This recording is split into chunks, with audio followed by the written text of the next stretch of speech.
whereas most of Jung's after Freud were with women, as an interesting aside.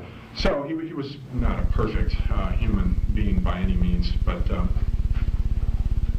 in any case. So let's sort of start by looking at the key thing to start with in Steiner. Is this theory of the architecture of the subtle body. And you really can't understand anything else until you get this one aspect straight. And once you understand that, everything else comes out of that. And this architecture of the subtle body.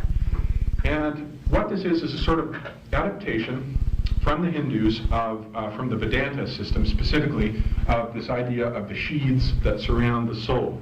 And the Hindu model of it is you have the soul, and the Hindus probably got this from the Egyptians. I think that's a good bet. You sort of have the soul as this monad, and it's surrounded by this, let's say, this sort of lotus.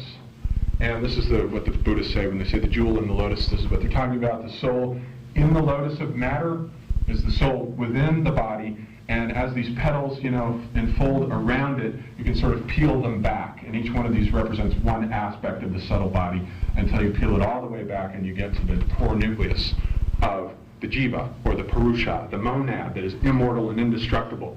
Or in classical Hinduism, it's the Atman, which isn't so much a monad as the metaphysical mystery that we're incarnating within each one of us that's identical with, you might say, Brahman, the absolute transcendental ground of being.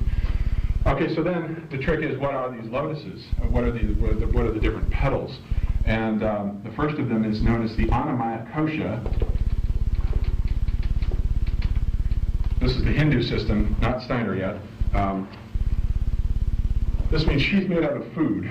Sheath, kosha, made, maya, out of food, anna. That's the physical body. We are all food sooner or later for something else that's alive. Everything eats everything else. And so the physical body is itself going to become food for the worms, and bacteria and so forth. So that's the Annamaya Kosha. And that, as we peel that back, the next layer inward is the Pranamaya Kosha, which is the sheath made of prana.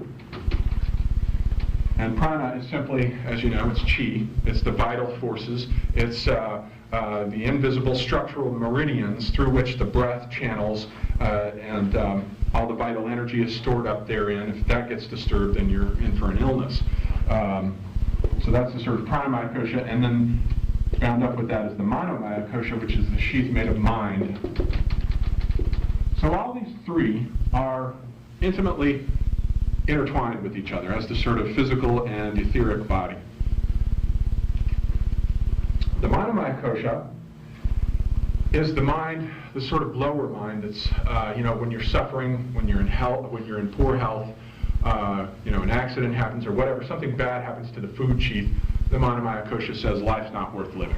It's stuck in being involved with the outer body. And if anything happens to that, you get this Schopenhauerian pessimism where Schopenhauer comes in and says life was, quite evidently a mistake. Anyone who looks about it and thinks about it rationally, it's just a mistake. The whole thing is a cosmic mistake. It's rooted in this will that brought everything into being, but the will is totally irrational. But you see, that's the problem. When you look at life with the manomaya kosha, it is something that doesn't make sense. That's why it has to be looked at from deeper levels, where life is not a rational problem at all. It's a rapturous, bounteous pouring forth of forms, and it has nothing to do with what happens to the forms. It's the fact that they're being created to begin with. You mow down the grass every Sunday, and it just grows right back up again. It doesn't say, forget it, what's the use? It keeps coming back.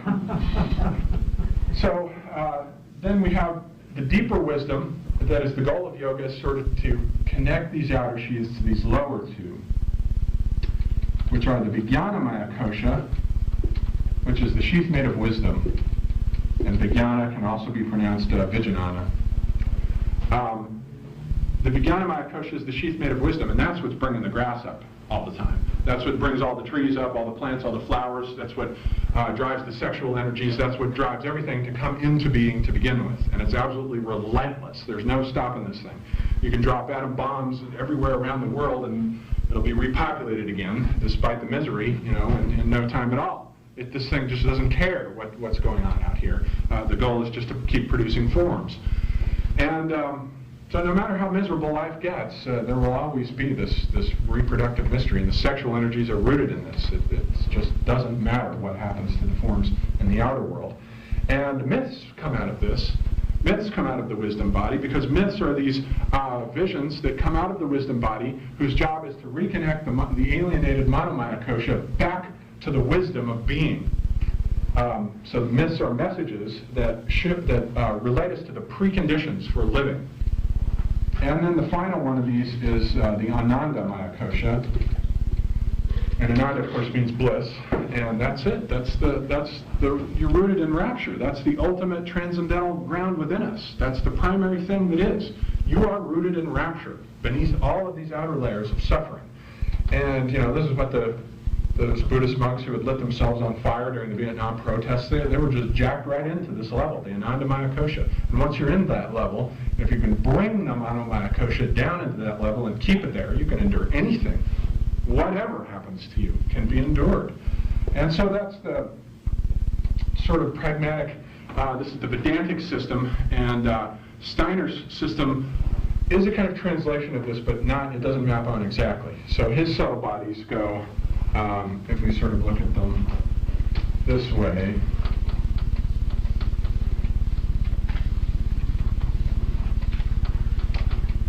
we can say the physical body is the first sort of sheath. This corresponds to the Annamaya Kosha. The physical body, according to Steiner, is what we have in common with the mineral world. As soon as you're dead, the body is returning to the mineral world. It's returning to the inorganic world. So it is that element that we have in common with that world. And we're constantly taking in minerals and nourishment from the inorganic world and transforming them into life. Once that process is over, you're back to the mineral world. The skeleton is primarily just a mineral. So the physical body. Then we have the etheric body, which is the next one in, which corresponds to the pranamaya kosha. The etheric body is what we have in common with plants. And the presence of an etheric body is what differentiates the plant kingdom from the mineral kingdom. Anything that's alive has an etheric body. That's the precondition. You can say anything that has cells has an etheric body. And what an etheric body is it's just it's responsible for the growth and nourishment of the body, for its metabolic processes, for the shaping and forming of the body.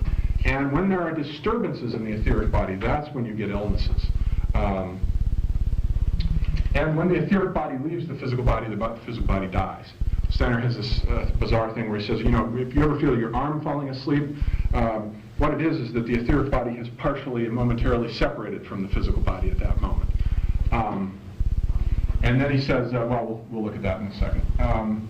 So the physical and etheric, and then the next one in is the astral body.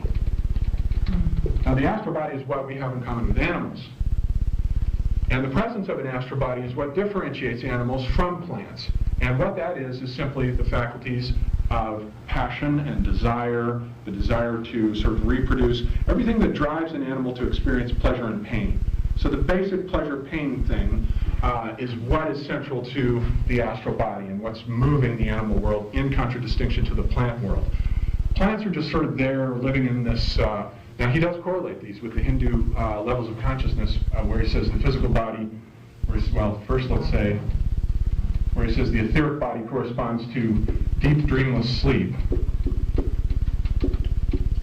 And so plants are just sort of locked into the state where they don't dream, but they're in this sort of eternal twilight state where they're just, there, and they experience this sort of there-ness. Whereas the astral body corresponds to dreaming consciousness. Animals dream, but plants don't. Dreaming consciousness. And then the fourth is the presence of the ego, which will correspond to waking.